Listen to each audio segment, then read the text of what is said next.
ড্রয়ের পথে এগোচ্ছে গোল টেস্টে ভাগ্য চতুর্থ দিন নাইমের 5/50 পেয়েছেন সাদমান শান্ত। সেপ্টেম্বরে বাংলাদেশের হয়ে খেলতে পারেন কিউবা অনূর্ধ্ব-23 এশিয়ান কাপ বাছাই পর্ব ঘিরে বাফুফের পরিকল্পনা। ক্লাব বিশ্বকাপে বায়ার্ন মিউনিখের সামনে আসরের 4 খর সকালে জার্মান জায়ান্টদের চ্যালেঞ্জ জানাবে বোকা জুনিয়র্স। জয়ের পথে এগোচ্ছে গোল টেস্টে ভাগ্য চতুর্থ দিন শ্রীলঙ্কার বিপক্ষে 187 রানের লিড নিয়ে মাঠ ছেড়েছে টাইগাররা। 50 দেখা পেয়েছেন সাদমান আর ক্যাপ্টেন শান্ত, তবে নাইম ইসলামের জন্য দিনটা ছিল স্পেশাল। ক্যারিয়ারে চতুর্থবারের মতো পেয়েছেন 5 প্রথম ইনিংসে 0, দ্বিতীয় ইনিংসে 4 রান। ঘরোয়া লিগের রাজা, আন্তর্জাতিক ক্রিকেটে একদম হয়রান। এনামুল হক বিজয়। ডিপিএল এনসিএল এ রানের বন্যা বইয়ে দেওয়া মানুষটাই দলের নিখাত ব্যাটিং উইকেটে টানা দ্বিতীয়বারের মতো ফ্লপ করলেন। সাথে নীরবে বুঝিয়েও দিলেন বাংলাদেশের ডোমেস্টিক ক্রিকেটের মান কতটা তলানিতে। অবশ্য দলে বিজয় বাদে বাংলাদেশের বাকি দিন নেহাতি মন্দ ছিল না। আগের দিন 4 উইকেটে 368 রান নিয়ে খেলতে নামা লঙ্কানদের দিনের তৃতীয় ওভারেই ধাক্কা দেন নাইম হাসান। লঙ্কান ক্যাপ্টেন ধনঞ্জয় ডি সিলভাকে তুলে দেন 19 রানে। 5 ওভার বাদে পার্টিতে যোগ দেন হাসান মাহমুদ। হাত খুলে খেলার আগেই লঙ্কান কিপার কুশাল মেন্ডিসকে ফেরান 5 রানে। দ্রুত 2 উইকেট হারানোর পর লঙ্কানদের হাল ধরেন কামিন্দু মেন্ডিস ও মিলান রত্নায়কে। সপ্তম উইকেট জুটিতে দুজনে বোর্ডে তুলেন 84 রান। বোলার থেকে ব্যাটার হয়ে ওঠা মিলানকে অবশেষে থামাতে সক্ষম হন হাসান মাহমুদ, তবে ততক্ষণে মিলানের ব্যাটে 39 রান। এরপর কেবলই নাইম শো। কামিন্দু মেন্ডিসকে সেঞ্চুরি বঞ্চিত করেন এই টাইগার অফ স্পিনার। 87 রানে তাকে ফেরান প্যাভিলিয়ান। একই ওভারে তুলে নেন হারিন্দুর উইকেট। তবে শোজে তখনও বাকি। আসিফা ফার্নান্দোকে আউট করে সেই শোয়ের হ্যাপি এন্ডিং করেন নাইম হাসান। ক্যারিয়ারে চতুর্থবারের মতো পান 5-এর দেখা। শ্রীলঙ্কা অল আউট হয় 485 রানে। 10 রানের লিড নিয়ে দ্বিতীয় ইনিংসে নামা বাংলাদেশকে এবারও আপসেট করেন বিজয়। প্রভাতে জয়সূর্যার বলে উইকেটের পেছনে ক্যাচ দিয়ে ফেরেন। এদিকে মুমিনুলও হারিন্দু রহস্য ভেদ করতে ব্যর্থ। দ্বিতীয় ইনিংসেও একই বোলারের কাছে উইকেট বিলিয়ে এলেন, তাও আগের চেয়ে কম, মাত্র 14 রানে। তবে আসল আক্ষেপটা সাদমানের ডিসমিসালে। ভালো এগোচ্ছিলেন সেঞ্চুরির দিকে, কিন্তু ব্যাড লাক 76 রানে হারিন্দুর বলে লেগ বিফোরের শিকার হয়ে ফেরেন এই টাইগার ওপেনার। সাদমানের মতোই দ্বিতীয় ইনিংসে 50 তুলে নিয়েছেন নাজমুল হোসেন শান্ত। তার 56 আর মুশফিকের 22 রানের 2 অপরাজিত ইনিংসে লিড আরো বড় করার পথে।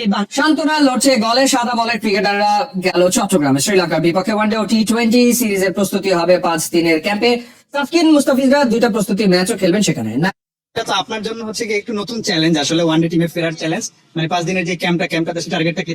অবশ্যই নিজের সেরাটা দেওয়ার চেষ্টা করবো এবং সবসময় যেটা বলে যে ন্যাশনাল টিমে খেলাটা প্রায়োরিটির ব্যাপার। অবশ্যই আমার জায়গা থেকে সেরাটা দেওয়ার চেষ্টা করবো এবং সুযোগ পেলে নিজের ভালো করার চেষ্টা করবো।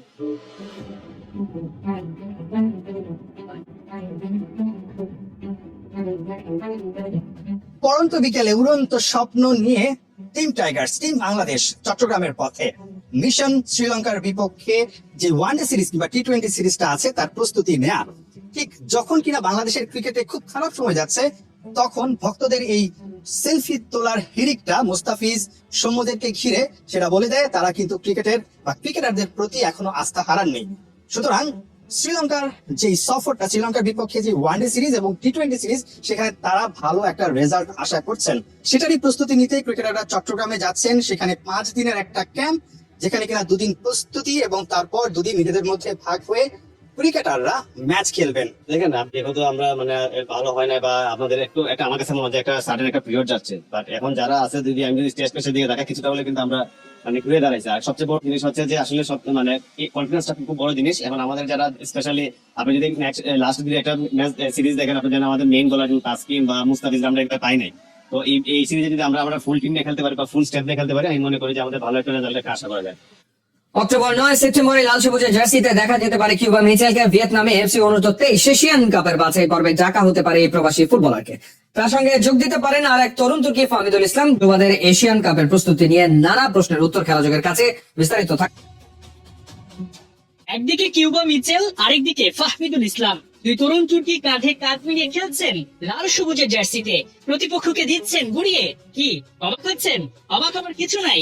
এমন দৃশ্যই দেখা যেতে পারে এফসি অনূর্ধ্ব-23 এশিয়ান কাপের বাছাই পর্বে। সেপ্টেম্বরের 1 থেকে 9 ভিয়েতনামে দিতে হবে যুবাদের কঠিন পরীক্ষা। এশিয়ান কাপের মূল পর্বে খেলতে উল্টাতে হবে বাছাই পর্বের বাধা। এ নিয়ে প্রায় 2.5 মাস আগে শুরু হয়ে গেছে ভারতের প্রস্তুতি।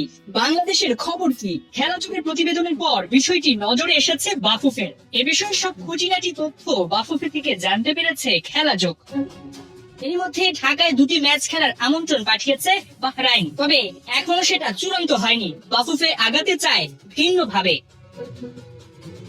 ভিয়েতনামে যাবার পথে থাইল্যান্ড বা মালয়েশিয়ার ট্রানজিট হয়ে যাবে বাংলাদেশ দল। সেক্ষেত্রে বাফুফে চাচ্ছে এই দুই দেশের যে কোনো এক দেশের বিপক্ষে একাধিক ম্যাচ খেলে প্রস্তুতি সারতে, যদিও এখন পর্যন্ত চূড়ান্ত সিদ্ধান্ত আসেনি।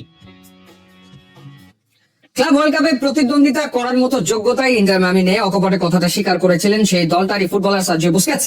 কিন্তু এই দলটা এখন এই গ্রুপ থেকে ক্লাব বিশ্বকাপে তো খেলছে, এমনকি আছে টুর্নামেন্টের নকআউট স্টেজের খুব কাছে। ইউরোপিয়ান ক্লাবগুলোর তুলনায় ডাউন টায়ারের দল নিয়ে ম্যাজিশিয়ান মেসি এই বয়সে নিয়মিত দেখে চলেছেন জাদুর খেলা। মেসি ম্যাজিকে বিস্তারিত খেলা।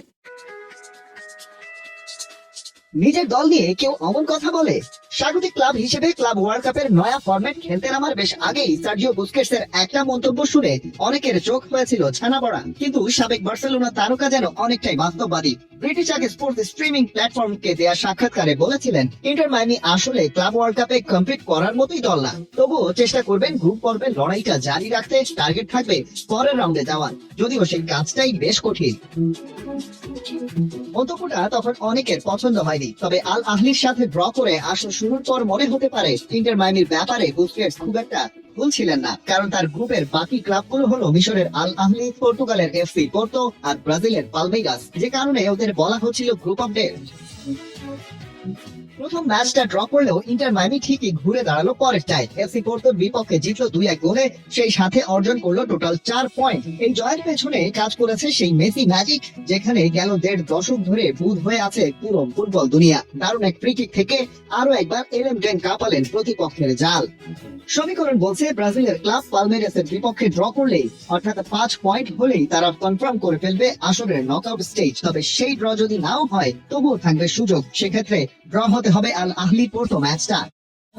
গড় টেস্টে চতুর্থ দিনে শ্রীলঙ্কাকে অল আউট করল বাংলাদেশ। 9 শিকার করলেন 5 উইকেট।